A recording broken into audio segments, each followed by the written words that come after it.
The summer of 2015 was marked by a wave of humanity, desperately reaching out for European shores. Italian and Greek authorities were overwhelmed, and EU leaders drew up a plan to share the burden across member states. 160,000 asylum seekers from Syria, Iraq and Eritrea were to be distributed throughout the bloc. The deal was done in September 2015. Fast forward to May, and only about 18,500 people have been resettled. The plan expires in September. The Czech Republic has become the latest country to announce it's out of the deal. It has taken in 12 of the 2,691 refugees it was allocated in the quota. But this week announced, due to the aggravated security situation and the dysfunctionality of the whole system, the government approved a proposal to halt this system. The lack of solidarity for the plan is unlikely to come as a surprise to the EU. Along with Poland, Slovakia and Hungary, the Czech Republic has voiced its concerns that the quota is not a solution to the refugee crisis. The EU says member states who won't take their share could face financial penalties. A Polska również nigdy nie zgodzi się na szantaż i nie zgodzi się na takie dyktowanie takich warunków. My mówimy jasno, że polityka migracyjna, która do tej pory została przyjęta w Unii Europejskiej, nie sprawdziła się. For them, the issue was about the right to decide who comes to their nations. In May, Hungary and Slovakia launched legal action against the quota system in the European Court of Justice, adding another level of complexity to the EU's attempt for a political solution to a very human problem. The reallocation plan has just months to go. And since it was drawn up, hundreds of thousands of refugees have continued to come to Europe. But if a home can't be found for even a fraction of those who already made it to shore, what hope is there for a long-term solution to the crisis? Natalie Pohonen, The Newsmakers. Well, to discuss the issues surrounding the EU refugee quota, I'm joined now in the studio by our very own Natalie Pohonen. And from Budapest, Kitty McKinsey. She is the Senior Communications Officer at UNHCR. Thank you both so much for joining us. Kitty, let me start with you. The EU is only threatening sanctions against those countries who haven't taken at least 1% of their quota. 1%. In the case of the Czech Republic, there were 2,600. They've only taken 12. If it's such a struggle to only get a dozen refugees accepted, it really sounds like the whole program is just hopeless. The UN Refugee Agency was not a party to this agreement in the first place, but obviously we have an interest in seeing refugees, asylum seekers treated fairly. This is a relocation scheme, as the report mentioned, to have asylum seekers taken from Greece and Italy, which are bearing a huge brunt simply because of the geographic position where they're located, and have them sent to other EU countries where their cases would be heard, where it would be decided if they were refugees. What's even more worrying to us in the Czech Republic is that the resettlement program, which is a protection program for refugees who already are recognized and need special protection, that the Czech Republic has put that on hold also, or has abandoned it for this year. And it's very, very unfortunate that the needs of desperate people who had to flee their homes because of war, persecution, is being caught up in all this political rhetoric. It is unfortunate. And Natalie, you were on the ground in Hungary looking at this issue. Why do you think it is? Why are they so vehemently rejecting helping some of the people that are most in need on this planet? I think the argument from a Hungarian perspective, at least, from the government's perspective, is that they really weren't properly consulted when this plan was devised in 2015. They feel like this was forced upon them and that Brussels had no right to tell them who they should be taking in. Many Hungarians I spoke with who live on that border with Serbia felt some compassion for the people who were crossing, who were fleeing from war.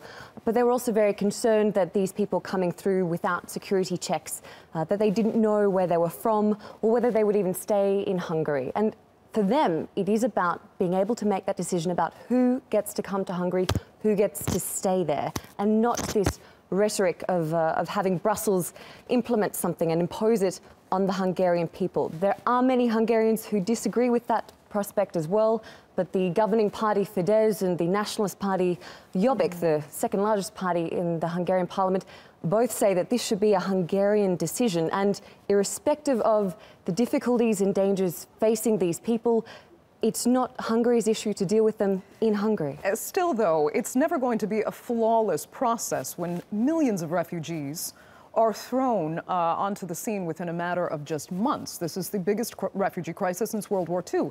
And if anyone should understand, Hungary should get it. They had millions of their own refugees running during World War II itself. So what is it in their mentality that they can't see a little bit of their own history in what these refugees are going through now? That's a question I put to people there, and their argument is that the times have changed completely, that those people who fled from Hungary after the revolution later stayed where they went to, their first destination choice, perhaps it was Germany. They became doctors, they became engineers, they settled. They weren't using Germany as a third-party country to go through. The other thing that has changed over that period of time now is we have this discussion around terrorism, and certainly in Hungary this is a big part of the media dynamic there. The word migrant is considered a dirty word almost. Quite often when stories are told about refugees in Hungary, it's linked to people who have been involved in acts of terrorism. And that fear campaign, that scare campaign is something that many Hungarians have identified with. They do have sympathy for people, but they're also concerned about their own safety, and that is primarily becoming a key issue for them. And it's very hard for the agencies working with asylum seekers to try and change that narrative because there's no air given to it there. Kitty, let me ask you, do you think security concerns serves as a good enough excuse here, or does this, as many people have said, just smack of racism?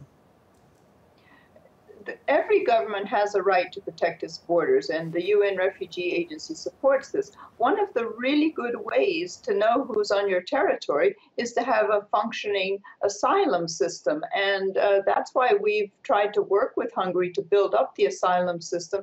But unfortunately, Hungary is going in the opposite direction, and a lot of these countries are trying to demonize some of the most vulnerable people, some of the people who are fleeing from war, persecution, attacks.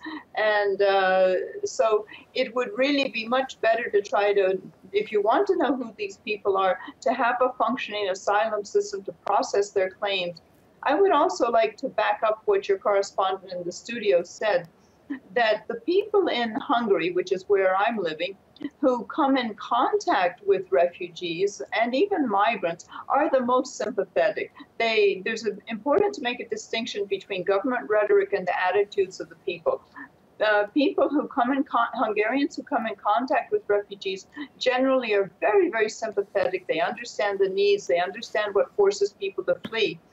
It's the people who never come in contact with refugees who are most susceptible to propaganda. And Kitty, there is a case to make for those who haven't had the exposure to refugees, and that for decades and decades, under the rule of the Soviet Union, there were no refugees. There was no immigration or integration. So this is an entirely new concept to them. Can the UNHCR perhaps help give them that exposure they might need, so that more people you encounter are the ones that do become sympathetic because they have actually met immigrants and refugees? Well, we've tried this a couple of years ago for World Refugee Day, which is coming up on June 20th. We ran a campaign where we introduced the public to refugees, and we had a campaign along the line of mother, chef, refugee, soccer player, sorry, he wasn't a soccer player, I've forgotten the sport, but, you know, people who were really well integrated. People want to stay in Hungary when they have the right conditions and they can contribute to the economy. It's just that very often they don't find a and friendly reception. And you said that during the years of communism that Hungary was not very open. This is true, but it was also a police state. And what we find a little hard to understand is why people want to go back to building walls. In the 21st century, the trend is to, the big open world with no walls. It's a little difficult to understand why Hungary is intent on erecting walls again. Where do you think this all leaves these refugees? Where do they feel they're accepted? Where do they want to go? After hearing this kind of rhetoric from Hungary, Poland, Czech Republic, etc., do they want to be relocated to these countries? Since I'm not in Greece or Italy, I can't tell you that. What I can tell you, and I'm just, excuse me for concentrating on the Czech Republic, but in that case, the rhetoric is one thing and the reality is slightly different because the integration over the years has been really excellent. The government has supported the integration programs. That's why it's so unfortunate that they're talking one story, but they're actually quietly practicing another. It's true in Hungary that there's neither good integration nor good rhetoric. But I cannot tell you how people in Greece and Italy are feeling right now because I'm not there. But it would be an important signal to them if the countries in this part of the world would step up to the plate and take the refugees that they promised to take, because it's a small number. If these countries took even the numbers they promised, the Czech Republic has taken 12 against almost 2,700 it promised. You know, it's still a very small number against the population of that country of some 15 million. So it's really, it would still be a very small number. Natalie, go ahead. I think I have to back up what Kitty is saying there too. But the other point, I think, to broaden this out, it's not just these 4 countries that we've been talking about today. It is all of the countries in the EU. All of the members agreed to this voting bloc. They all agreed to take in this volume of 160,000 refugees back from 2015. Since that time, we've had 1.6 million refugees come to EU shores. So if the solution can't be found for 160,000, the 1.6 million who've arrived here now, I think, are in very dire straits. And I think the EU has found itself in a very untenable position going forward. Not a positive prospect. Okay, Natalie, I'm going to give you the final word. Natalie Pohonen and Kitty McKenzie joining us there from Budapest. Thank you both so much for joining us.